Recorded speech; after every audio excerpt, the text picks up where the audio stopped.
আসসালামু আলাইকুম। এখন দেখবেন সংবাদ শিরোনাম।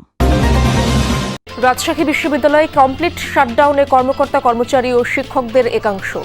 রাকসু ভোটের প্রশিক্ষণ নিয়ে অনিশ্চয়তা, চাকসুতে প্রার্থীদের প্রাথমিক তালিকা প্রকাশ।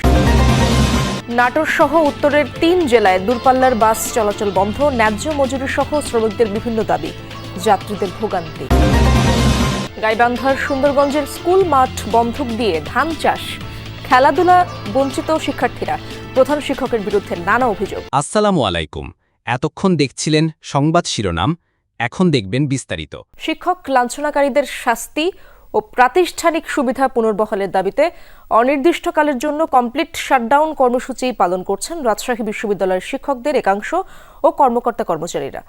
এতে বেশিরভাগ বিভাগে ক্লাস পরীক্ষা বন্ধ রয়েছে। সকালে ক্যাম্পাসে শিক্ষকরা মানববন্ধন করেন, শিক্ষক লাঞ্ছনাকারীদের বিরুদ্ধে দ্রুত ব্যবস্থা নেওয়ার দাবি জানান। এছাড়া অন্যান্য দাবি দেওয়ার বিষয়ে যুক্তি তুলে ধরেন তারা।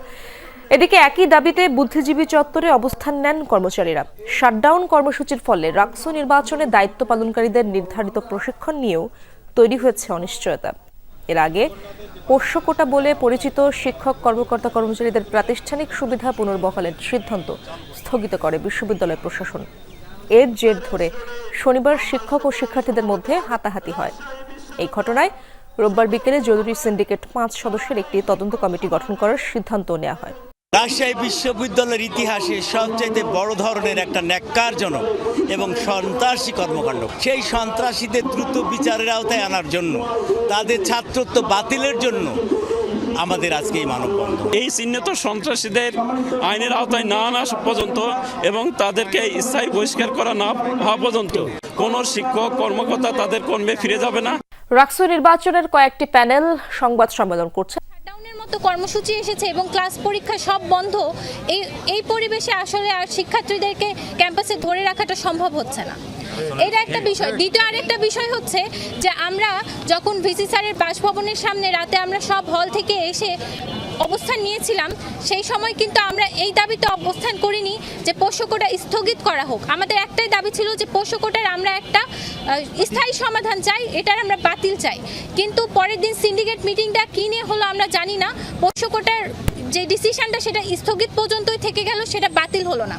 এখন আমাদের কনসার্নের জায়গায় আমরা যদি 25 তারিখে নির্বাচন করি বা যে কোনো তারিখে নির্বাচন করি না কেন, যদি পোষ্য কোটার ইস্যুটা সমাধান না হয়, এটাকে আবার একটা গোষ্ঠী বা যারা নির্বাচনটা চায় না তারা ট্রাম্প কার্ডের মতো ব্যবহার করতে পারে এবং ব্যবহার করে নির্বাচনের আগের রাতে যদি বলে যে না আমরা শিক্ষক কর্মচারী কর্মকর্তারা নির্বাচনে কোনো রকম সহযোগিতা করব না, সেক্ষেত্রে আমরা কি করব?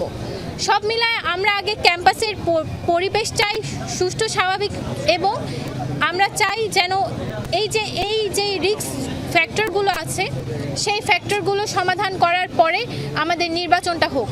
আমরা অনেক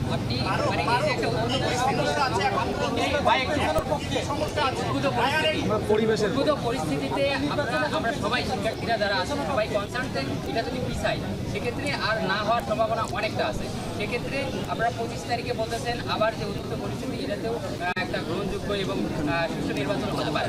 আপনারা এটা কি আগায় নিয়ে আসার ভাই না হওয়ার কোনো চান্স নাই, একদিন আগায় না হওয়ার কোনো রাকসু নির্বাচন না হওয়ার কোনো চান্স নাই। রাকসু নির্বাচন হতেই হবে। বিশ্ববিদ্যালয়ের প্রত্যেকটা স্টেক রাকসু নির্বাচন চাই, এটা হলো প্রথম কথা। কিন্তু কথা হচ্ছে ক্যাম্পাসে এই যেভাবে হুট করে পরিস্থিতি তৈরি হচ্ছে, ভোটারদেরকে হচ্ছে ক্যাম্পাস বিমুখ করা হচ্ছে, এইটার মাধ্যমে রাকসু নির্বাচন হতে পারে না। কিন্তু আমরা প্রত্যেকটা মানুষই আসলে রাকসু নির্বাচন চাচ্ছি। রাজশাহী ইউনিভার্সিটি এখানে প্রত্যেকটা প্রতিনিধি তারা আসলে কি পরিমাণ আনন্দমুখর পরিবেশে আসলে পরিশ্রমগুলো করেছে আপনারা জানেন। এবং দেখেন আমাদের যে মেয়ে প্রতিনিধিরা আছে, আপনারা জাস্ট এটা বলেন ক্যাম্পাস যদি এরকম অস্থিতিশীল থাকে তাহলে মেয়ে প্রতিনিধি নিরাপত্তা কি কারা দিবে? এই জায়গাটা বড় কনসার্ন। বিশ্ববিদ্যালয় প্রশাসন, রাকসু কমিশন, নির্বাচন কমিশনার, বিশ্ববিদ্যালয়ের প্রত্যেকটি শিক্ষার্থীর এটি নৈতিক দায়িত্ব আমাদের যে মেয়ে শিক্ষার্থীরা, মেয়ে প্রতিনিধিরা আছে, মেয়ে ভোটাররা আছে, এদের নিরাপত্তার ব্যবস্থা করা। চট্টগ্রাম বিশ্ববিদ্যালয় কেন্দ্রীয় ছাত্র সংসদ চাকসু নির্বাচনে প্রার্থীদের প্রাথমিক তালিকা প্রকাশ করেছে নির্বাচন কমিশন। সকালে কমিশনের নিজস্ব ওয়েবসাইটে তালিকা প্রকাশ করা হয়। এতে দেখা গেছে 19 জনের প্রার্থিতা বাতিল হয়েছে। এর মধ্যে 2 জন ভিপি ও 1 জন জিএস প্রার্থী। এর আগে কেন্দ্রীয় ছাত্র সংসদ ও হল সংসদে মনোনয়ন জমা দেয় 931 জন। এর মধ্যে ভিপি পদে 25, জিএস ও এজিএস পদে 22টি করে মনোনয়নপত্র জমা পড়ে। শিক্ষার্থীদের আপত্তি নিষ্পত্তি ও ডোপ টেস্টের ফলাফল বিশ্লেষণ শেষে আগামীকাল বা পরশু চূড়ান্ত প্রার্থী তালিকা প্রকাশ করার কথা জানিয়েছে নির্বাচন কমিশন। ছাত্রদল, শিবির সহ এখন পর্যন্ত অন্তত 13টি প্যানেল ঘোষণা করা হয়েছে। আগামী 12ই অক্টোবর চাকসুর ভোট গ্রহণ। ন্যায্য মজুরি সহ বিভিন্ন দাবিতে রাজশাহী, চাঁপাইনবাবগঞ্জ ও নাটোরের দূরপাল্লার বাস শ্রমিকরা ধর্মঘট পালন করছেন। এসব জেলা থেকে বন্ধ রয়েছে ঢাকা, চট্টগ্রাম সহ বিভিন্ন রুটের বাস চলাচল। সকাল থেকে ছেড়ে যায়নি দূরপাল্লার কোনো বাস। চালক ও শ্রমিকরা জানান, চাঁপাইনবাবগঞ্জ থেকে ঢাকা যাওয়া আসায় প্রতি ট্রিপে 1350 টাকা পায় একজন বাস চালক। সুপারভাইজার ও হেল্পার পায় 500 কিছু বেশি। গেল 15 বছর ধরেই বহাল রয়েছে এই কাঠামো। দফায় দফায় আলোচনায় বসেও কোনো সুরাহা হয়নি। মজুরি বৃদ্ধির দাবিতে ধর্মঘট পালন করছেন তারা। এদিকে দূরপাল্লার বাস বন্ধ থাকায় ভোগান্তিতে পড়েছেন যাত্রীরা। ভেঙে ভেঙে গন্তব্যে যাচ্ছেন তারা। একটা সিটের ভাড়া চাপাই থেকে ঢাকা পর্যন্ত 820 টাকা নেয়। ওনারা আমার বেতন দেয় 1300 টাকা।